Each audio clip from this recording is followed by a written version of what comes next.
messieurs, bonsoir. Soutien fort et franc de la France à la marocanité du Sahara. Hier matin, dans son discours au Parlement marocain, le président français réaffirme le soutien de son pays à la souveraineté marocaine sur le Sahara, promettant des investissements français, notamment publics, pour le développement des provinces du Sud. Le jour même, la carte officielle du Royaume du Maroc intégrant son Sahara a été publiée sur le site officiel du Quai d'Orsay. Nous allons y accroître notre présence consulaire et culturelle, a indiqué le chef de la diplomatie française, Jean-Noël Barrot, faisant référence bien naturellement aux provinces du Sud, lors d'un point de presse à l'issue de ses entretiens avec le ministre des Affaires étrangères, de la coopération africaine et des Marocains résidant à l'étranger, Nasser Bourita. A noter que ce nouveau succès s'inscrit en droite ligne de la dynamique très positive que connaît la question du Sahara sur la scène internationale. Analyse et perspective avec mes invités ce soir en premier lieu notre expert des questions stratégiques et sécuritaires, colonel Hassan Saoud. Bonsoir et bienvenue à vous sur ce plateau. Bonsoir madame et merci pour l'invitation. Merci à vous de l'accepter et bienvenue à vous également. Bonsoir Fed Botaleb.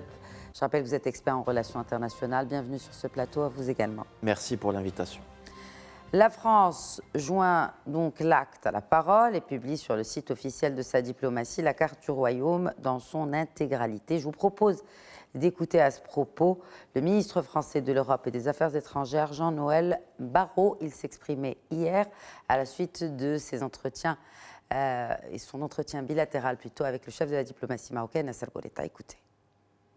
Et nous avons joint les actes à la parole et j'ai le plaisir de vous annoncer que la carte du Maroc a été actualisée et mise en ligne sur le site du ministère de l'Europe et des Affaires étrangères il y a 1 heure.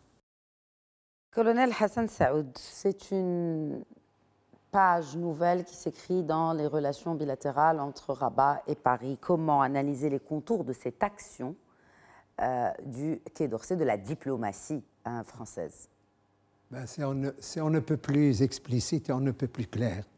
Après la lettre présidentielle qui explique que le présent et l'avenir du Maroc s'inscrit dans sa souveraineté sur le territoire, je dirais, des provinces sahariennes, pour être plus clair. Et donc, on s'installe dans une nouvelle dynamique diplomatique et de relations, avec un renforcement et une confiance renouvelée. Après quelques spasmes qui sont somme toute normaux dans toute relation diplomatique, il faut s'en féliciter. Et je souhaiterais que cette action de la France, qui est un membre permanent du Conseil de sécurité, un membre quand même important en Union européenne, puisse créer des émulations. Exactement comme l'a fait cette décision, cette initiative américaine à la fin 2020, avec cette administration de l'ancien président américain Donald Trump, qui avait reconnu la souveraineté du Maroc sur le Sahara. Et cette photo qui est devenue virale de l'ambassadeur Fisher, qui était donc en poste à l'époque, et qui signait justement sur la partie sud du royaume, Fed Botaleb, un commentaire justement sur cette décision du Quai d'Orsay. Et là, nous sommes en train de voir la photo, ou en tout cas la carte officielle qui est aujourd'hui publiée sur le site du Quai d'Orsay. Cela dit, on l'a remarqué, il suffit de regarder un peu ce qui se passe chez nos confrères français, des médias français. Ils ont adopté la carte du Maroc dans son intégralité bien avant ce pas du Quai d'Orsay. Qu'est-ce que va apporter ce pas du Quai d'Orsay à cette finalement approche diplomatique sur la question du Sahara? Le Quai d'Orsay, c'est le navire amiral de la diplomatie française.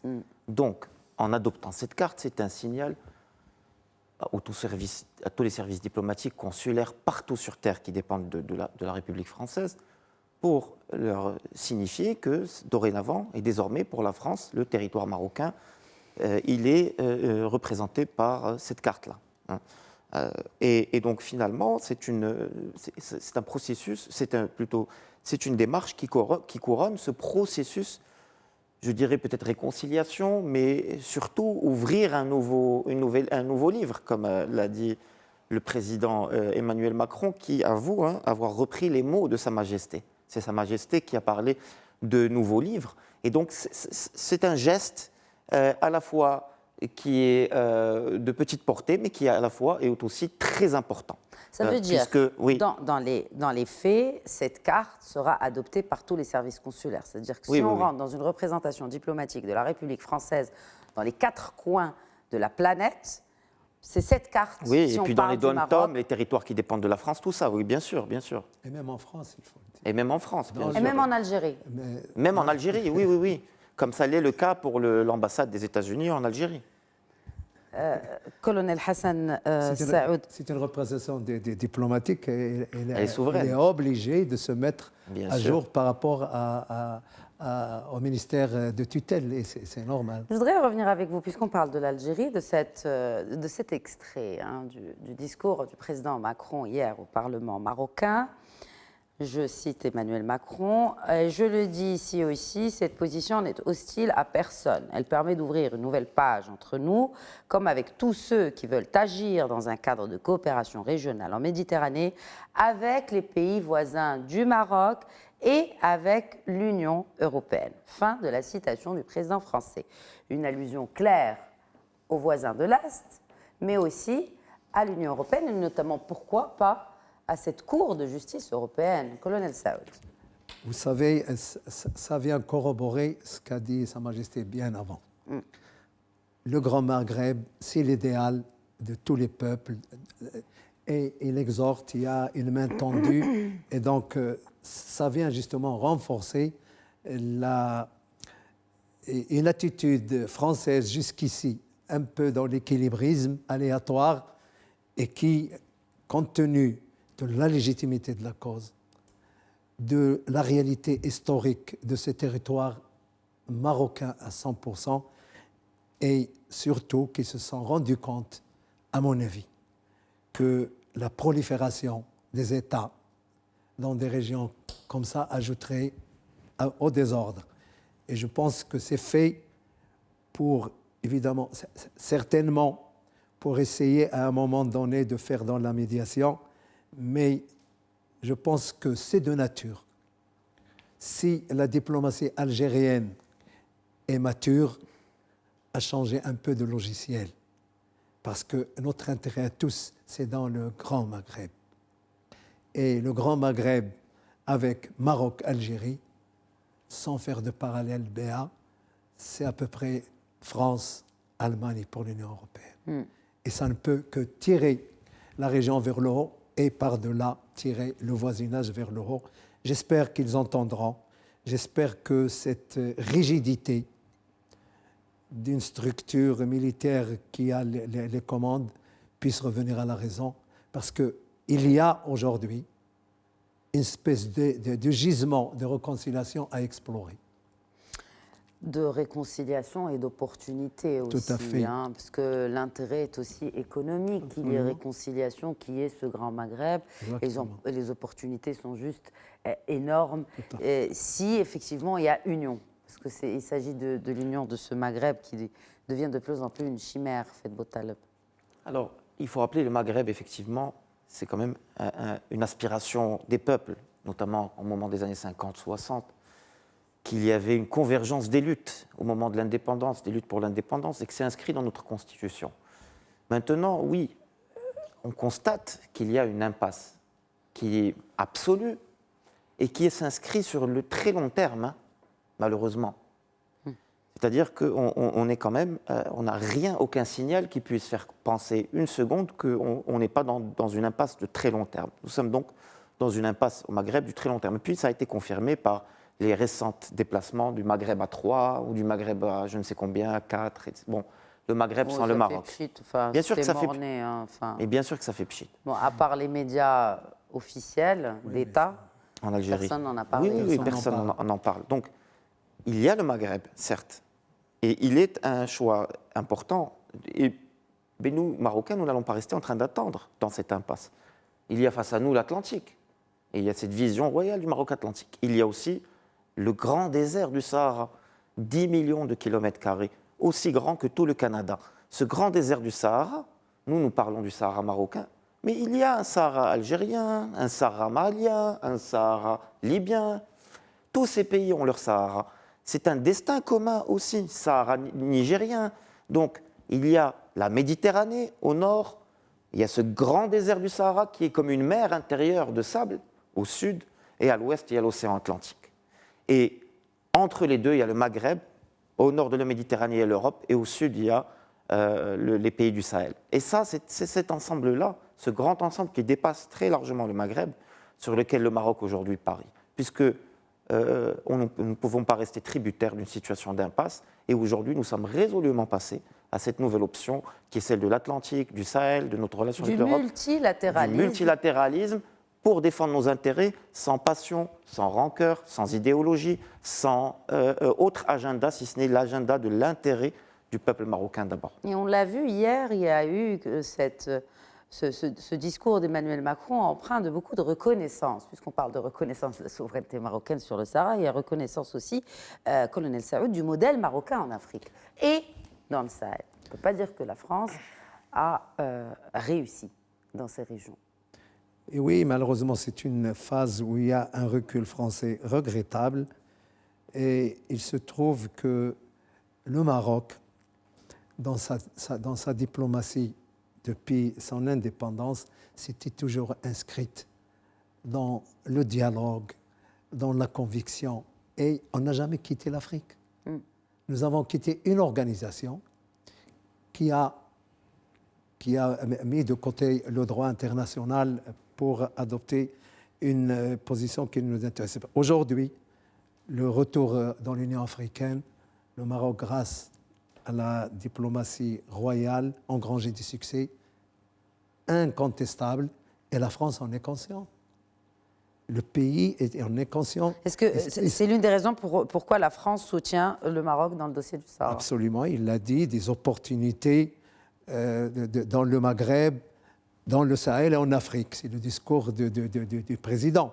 Donc il y a cette aspiration et une triangulation, puisque le Maroc, comme l'a dit, je cite le président Macron, sa géographie, son histoire, etc., qui font que nous sommes un trait d'union incontournable. Nous avons plusieurs ouvertures sur l'Afrique. J'espère que ça... Trait d'union, il n'est pas que géographique, colonel Saoud. Il est culturel. Il faut souligner cela. Oui, c'est un trait d'union historique entre l'Occident, l'Orient, l'Afrique, l'Europe et maintenant les Amériques. Absolument. Le Maroc, bénédiction divine géopolitique, il est à la croisée, il est incontournable. Vous avez un détroit, vous avez deux mers, axé sur l'Afrique, c'est comme vous venez de le dire. Et donc, c'est une géopolitique quand même riche, dont le Maghreb pourrait, encore une fois, je répète les vœux de Sa Majesté, c'est le Grand Maghreb avec tous ces... Aujourd'hui, le Maroc est en train de convaincre tout son environnement, et il y a une adhésion extraordinaire sur les thèses parce qu'il y a un savoir-être, l'authenticité, la crédibilité. Il y a un savoir-faire, c'est la négociation, c'est la diplomatie, et un savoir-dire, on a une communication diplomatique convaincante. Donc ce sont ces trois paramètres qui font qu'au niveau de notre voisinage, et vous venez de parler du processus des États africains atlantiques, qui est un projet altruiste jamais connu dans notre continent. Décloisonner et désenclaver des pays amis, c'est un projet pharaonique. Et entrepris par un pays africain, il faut le rappeler. Parce que généralement, il y a des projets de connectivité, de connexion qui sont entrepris par des forces étrangères à l'Afrique pour des raisons et surtout pour des intérêts propres à ces pays-là. Avec en prime une adhésion quand même de plus de 20 pays sur les 23. Et j'imagine qu'à un moment donné, le récalcitrant qui est de l'autre côté, au Cap de Bonne-Espérance, pourrait rejoindre ce projet qui est structurant désenclavant et au bénéfice pour le développement humain de cette partie des populations qui en ont vraiment besoin. Exact. Et qui est soutenu par des projets comme le gazoduc Nigeria-Maroc. Et cela ne saura se faire sans des infrastructures, notamment ce fameux port Dakhla Atlantique, et aussi sans toutes les infrastructures qui sont déjà dans le pipe, qui sont déjà, pour certaines déjà, qui sont déjà sorties de terre. Et d'ailleurs, la France ne compte pas rester les bras croisés, compte accompagner le Maroc dans son développement, notamment de toutes les 12 régions du royaume, mais notamment dans les provinces sahariennes. D'ailleurs, Emmanuel Macron disait hier, les investissements publics français au Maroc se poursuivront, y compris au Sahara. Je vous propose d'écouter à ce sujet le chef de la diplomatie française, Jean-Noël Barrot. Nous reviendrons à la discussion juste après. Nos opérateurs et nos entreprises accompagneront le développement de ces territoires au travers d'investissements, d'initiatives durables et solidaires au bénéfice des populations locales. Notre ambassadeur s'y rendra dès la semaine prochaine. Nous allons y accroître notre action consulaire et culturelle en vue de la création d'une alliance française. Alors, élargir la présence consulaire et culturelle, mais aussi les investissements. Mais déjà sur cette partie-là, c'est-à-dire que très bientôt, on verra s'ouvrir à Dakhla ou à Laayoune un consulat français, colonel Saoud. Oui, c'est déjà acté et je pense que le lieu même a déjà été identifié dans une avenue qui s'appelle Avenue de la Paix. Et au niveau de la symbolique, c'est très important. Encore une fois, voilà une reconnaissance diplomatique, une présence diplomatique qui va se réaliser, le culturel qui va l'accompagner. Et j'imagine que ce n'est qu'un début en ce qui concerne notre voisinage européen. En parlant de voisinage, un commentaire fait de Botaleb et surtout sur cet aspect culturel qu'a évoqué le chef de la diplomatie, en sachant que la France n'est pas très présente, notamment de par l'histoire, dans les provinces du Sud, sahariennes. Bien absolument. sûr, parce que le Maroc a été sous plusieurs protectorats, donc c'était le protectorat. À part le secteur privé. Oui, le secteur privé avec la CFCIM, il faut le rappeler, Exact. effectivement. Mais pour revenir à cette question de voisinage, il faut bien comprendre que ce qui se passe entre le Maroc et la France, c'est que du positif en ce moment. Et que l'axe Paris-Rabat n'est antinomique par rapport à personne et qu'il est ouvert à tous. Et moi, je dirais même il y a un axe Paris, Madrid, Rabat, Lisbonne, Dakar, Niamey. Et si demain Alger veut se joindre, eh bien sûr, qui dira non? Parce que nous sommes dans une construction. Si Alger dit non à Alger, ça, on n'y peut rien. Mais nous sommes dans une construction globale pour l'avenir, pour véritablement une région qui est pleine de richesses, qui est cette région du Sahel, du Maghreb, de la Méditerranée occidentale, qui est pleine de ressources humaines et qui est pleine d'affinités culturelles qui réunissent tout le monde. Alors, pourquoi aller inventer des inimitiés? Donc, cet axe Paris-Rabat, il est fondateur d'une véritable coopération nord-sud, sud-sud, nord-nord, puisqu'il y aura l'Espagne et la France dans l'affaire, vraiment pour un avenir commun à tous. Et la porte reste ouverte. Moi, je pense que dans un monde globalisé comme ce que nous vivons aujourd'hui, les pays, ce que j'appellerais les pays individuels, ne pourront pas avoir leur place. Il n'y a que des agglomérats de pays, des régions qui sont capables de s'insérer dans le système mondial nouveau. Et le Grand Maghreb est bien placé pour avoir sa place. Malheureusement, cette situation qui pénalise par ailleurs la population, c'est 2,7 points de PIB, le Nord-Maghreb. Par an. Et si on gagne ces 2 points de PIB pour toute une population du Maghreb, c'est déjà... et puis, bon, vous avez parlé de ce soft power. Regardez cette visite. Comment la culture s'est mélangée à l'économie, comment elle s'est mélangée à l'écologie, au sport. Et vous voyez comment... Au gaming, jeux vidéo. Non, mais ça a toute une symbolique parce que, in fine, c'est orienté vers l'avenir. Tout à fait. Il a dit donc, même le président Macron a insisté sur l'avenir et la jeunesse. La jeunesse, absolument. C'est-à-dire arrimer la jeunesse à ses ambitions politiques, géopolitiques.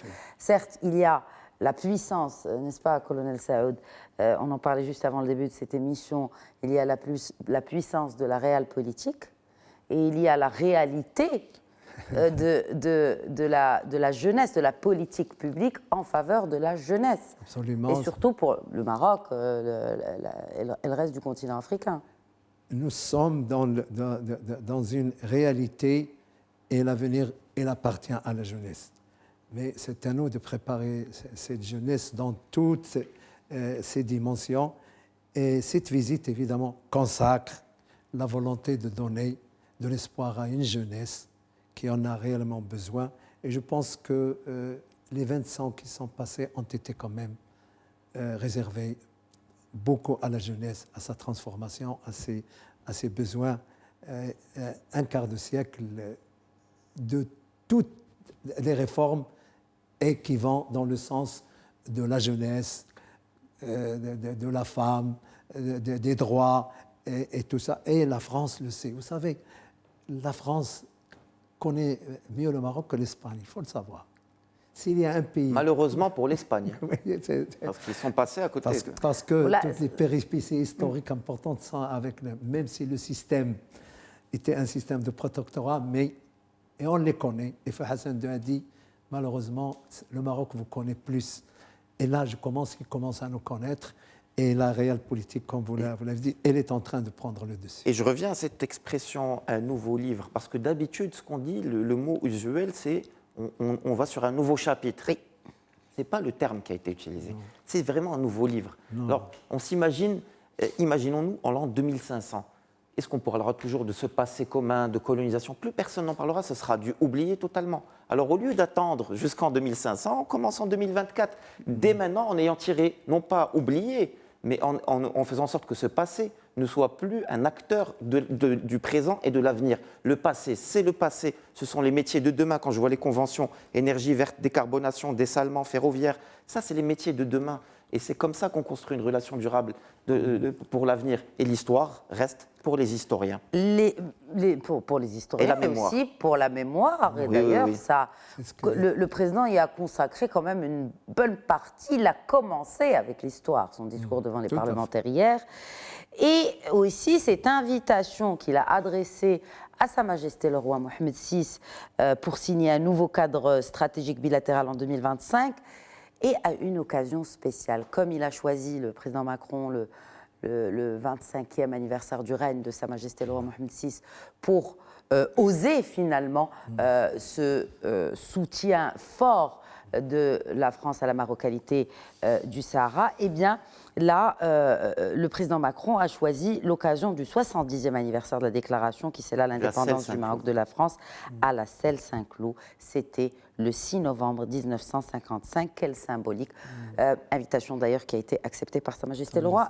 Colonel Saoud, un mot sur la symbolique de ce 70e anniversaire de la déclaration de la Celle Saint-Cloud.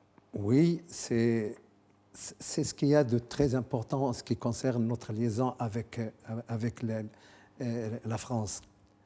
Et je vais vous dire pourquoi c'est plus facile avec nous. Parce que le Maroc n'a jamais fait du mémorial une rente. Oui, une rente. C'est ça qui a facilité. Vous savez, le poids du mémorial, dès que vous en faites un objet de chantage, ça devient difficile. Le Maroc a eu un dépassement. L'histoire, elle est là, on l'assume, mais on reprend, et on a repris, on assume, et puis on va de l'avant. Le regard, pour moi, cette visite royale qui est comme cette visite présidentielle qui est historique, elle a un seul titre, regardant vers l'avenir ensemble, co-construisant et établissant des partenariats stratégiques renouvelés, mais particuliers. Je pense que c'est important. Et la date que vous évoquez va nous permettre évidemment de rebondir mieux Et je pense que c'est à la portée des deux pays. Un dernier mot. Le ou 6 un mot de la novembre fin. 1955, c'est l'indépendance, le 18 novembre, célébré le 18 novembre. Exactement. Les accords de la Celle-Saint-Cloud ont ouvert la voie au retour d'exil de feu Mohamed V, qui est revenu le 16 novembre 1955, et 2 jours plus tard, à l'occasion de la fête du trône, il a déclaré l'indépendance du royaume. C'était il y a 69 ans. Voilà.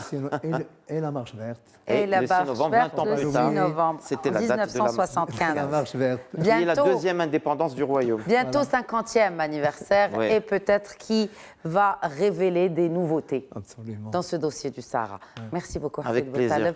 Merci à vous également, colonel Hassan C'était un plaisir, Saad. madame. Largement partagé. Merci à vous de nous avoir suivis. Très bonne soirée.